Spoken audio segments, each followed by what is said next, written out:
guys, this is Ashley back with another video. Before we get into the video, like, comment, and subscribe to the channel. Make sure you guys subscribe to my second channel, Salty Ash Miracle. The link will be in description. And we're about to get into some things. So the Brit Awards, they definitely snubbed Nicki Minaj. Currently, she has no nominations for the Brit Awards, and neither does D0JA Cat, and they had a very successful year. I was just shocked because Nicki Minaj shut down Wireless Fest when she did her meet and greet overseas, okay, in the UK. It was chaotic. Everybody was going crazy. We all remember that moment last summer.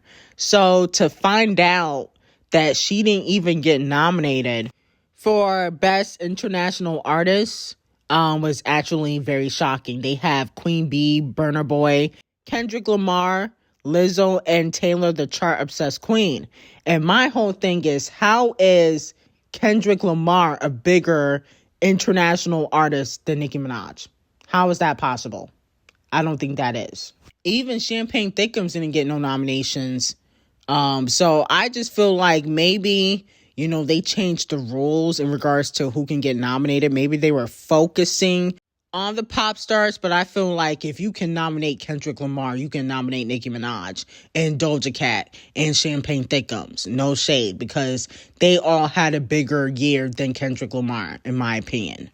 And then also the International Song of the Year, they put Jack Harlow instead of Nicki Minaj. I mean, that just don't make sense to me when Nicki Minaj had a better year than Jack Harlow. Stats-wise, she's a bigger star. I just feel like it was kind of odd for them to ignore Nicki Minaj and D0JA Cat, in my opinion, when they, sell over in the UK. We saw how chaotic it was when Nicki Minaj did Wireless Fest, and she sold out her 2 shows. I can understand if Super Freaky Girl and Do We Have a Problem didn't do number 1, number 2 on the Billboard Hot 100. If they weren't Platinum Plus, you know what I'm saying? If they weren't topping the charts, but they did, even on the Global 200 charts. So I'm very confused. But here's the thing. The award shows, I'm starting to notice they always snub Nicki Minaj some way, shape, or form. Okay, maybe because she don't go to the award shows no more. They're like, why should we nominate her? But neither does Queen Bee, and they continue to nominate her. Queen Bee always get a nomination, and she never show out or show up. Okay, so I don't really understand why they have so much favoritism. But, Queen Bee is with a gatekeeper, Camel Face. Camel Face is a gatekeeper in the industry. And so, she is protected. And Nicki Minaj, unfortunately, has had a lot of issues. But I thought internationally they would, do right by Nicki Minaj since it's overseas. But I guess not. And I also feel like D0JA Cat was snubbed. I just wanted to bring that to y'all attention. I was very confused by these nominations. Moving on to Cardi B. So a lot of fans seem to be very impressed with Cardi B's verse from Yesterday 2, which Partisan Fontaine wrote. And they believe that Cardi B deserves a Grammy for her verse, and that, Yesterday 2 deserves to be nominated, for the 2024 Grammys, because that's when it would be nominated. It's not going to be nominated for 2023 because, the nominations already came out. But let me know how you guys feel about it. A Twitter user said, Cardi B got street N-words in the club screaming, long ass weave, it be tickling my ass crack. She deserves to scam me. And even Complex gave Cardi B the verse of the year for 2022. Complex, the hip hop magazine. So a lot of people have been giving her praises for her verse and saying that she deserves a Scammy for this verse, and that Yesterday 2 will be nominated for the Scammys next year. Me personally, I don't think that she deserves a nomination, but I wouldn't be shocked if she does get nominated.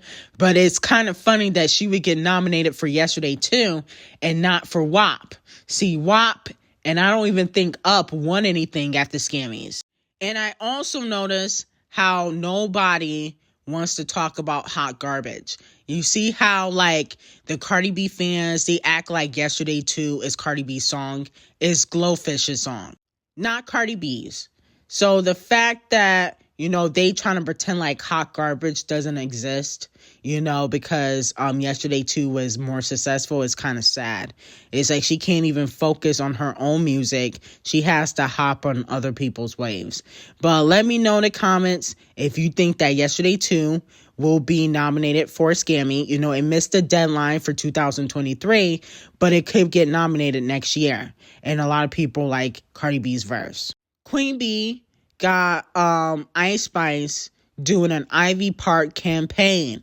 Okay, she's playing chess because she knows that Ice Spice has been, having a buzz, making a lot of noise. Even though she's technically flopping, she still has a social media presence because, she posts half naked pictures on social media.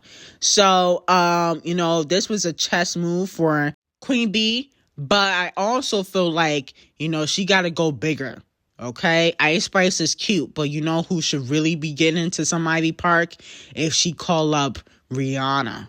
Okay, Rihanna says she wanted Queen B to model in some Savage X Fenty. I think they need to do a swap or a collaboration, okay, for the Savage X Fenty modeling thing she wants Queen B to do. If, she wants that to happen, which Rihanna says she did a few months back, they need to do a collaboration, or she needs to be in some Ivy Park. I think having Rihanna in her clothes will definitely make it sell a little bit more, because even though Ivy Park is doing okay, it's not as big as a Fenty. I don't think people pay attention to it as much as they do Fenty. So I think she's going to need, a bigger model than Ice Spice, to sell her clothes. Wow. SZA is playing chess. She has released a Kill Bill EP, the sped up version, the instrumental, and then there's another version called Vocals, okay? She is playing the same game Taylor, the chart obsessed queen, does, okay? And now she is challenging to go number one on the Billboard Hot 100, not the Billboard 200, because she's already number one there, but the Billboard Hot 100 for songs. She's challenging to go number one and competing with Anti-Hero, okay? Taylor, the chart-obsessed queen, ain't gonna be too happy about this, okay? Because now SZA is playing the same game that Taylor, the chart-obsessed queen, does. And I'm about to go purchase this EP. I'm about to go purchase this EP and make sure you guys do the same, so SZA can get the number one spot. I think SZA deserves to be number one. SOS was the best album of the year for 2022, up there with Renaissance. And, I feel like SZA deserves it. She's been through a lot. It's been 5 years. We might not get another SZA album for a long time, so you guys got to show your support now. So we got to buy this and the SZA Deluxe, okay? Moving on to Scratch Off. She gets nominated for Outstanding Duo Group of a Collaboration Contemporary at the NAACP CKIMINAJ Awards. They really dragging this song. Did you guys know that Low Energy came out in 2021 and they're dragging it into 2023 and it's not even charting? Isn't that weird? Like, the song is not charting, it's still getting awards, and the song came out in 2021. That's kind of weird, okay? Like, they really trying to push LATT0 in front of us. Like, move somewhere. I don't understand. We're not buying her music. She's not selling. Let it go. It's so weird how they're trying to push her in front of our face like we gonna buy her music. She's still out here flopping. Stink the Club Up flopped, okay? What was the other song? The trashy song flopped. For the Clout flopped. They need to let it go and stop trying to push her in front of our face. Instead of pushing LATT0, we need to push Flo Milli, the one with talent, okay? Instead of Scratch Off, RCA, the colorist, need to push Flo Milli. Moving on to the Queen of Makeup, Rihanna. The teaser for her Super Bowl performance that Apple Music is sponsoring has been trending all day yesterday, and a lot of fans believe that new music is coming. Okay, so let me know how you guys feel about that. Now, I just want to see how this Super Bowl performance goes. That's all I really care about. I don't even really care about new music from Rihanna at this point. I want to see how this Super Bowl performance goes, because, you know, there was a lot of rumors that, you know, she wasn't really practicing as much and showing up late to certain meetings. So, you know, I just want to see how the Super Bowl performance goes, but I do feel like it would be a good thing for Rihanna to release at least a single. She don't got to release an album, but, you know, a single or two before the Super Bowl would be nice, because who wants to listen to a bunch of old music? I don't want to listen to Rude Boy and Umbrella. I mean, I've heard those songs a bunch of times before, so I really don't care if she performs those songs, in my opinion, even though it's been like 6-7 years. But she looked amazing in the commercial. I will give her that. She looked amazing. I saw the Janet Jackson homage that she was paying with the hairstyle. I thought that was cute. But, you know, let me know how you guys feel about it. Like, comment, and subscribe to the channel. Make sure you guys check out my Patreon. Link will be in the description. And I will see you guys in the next video.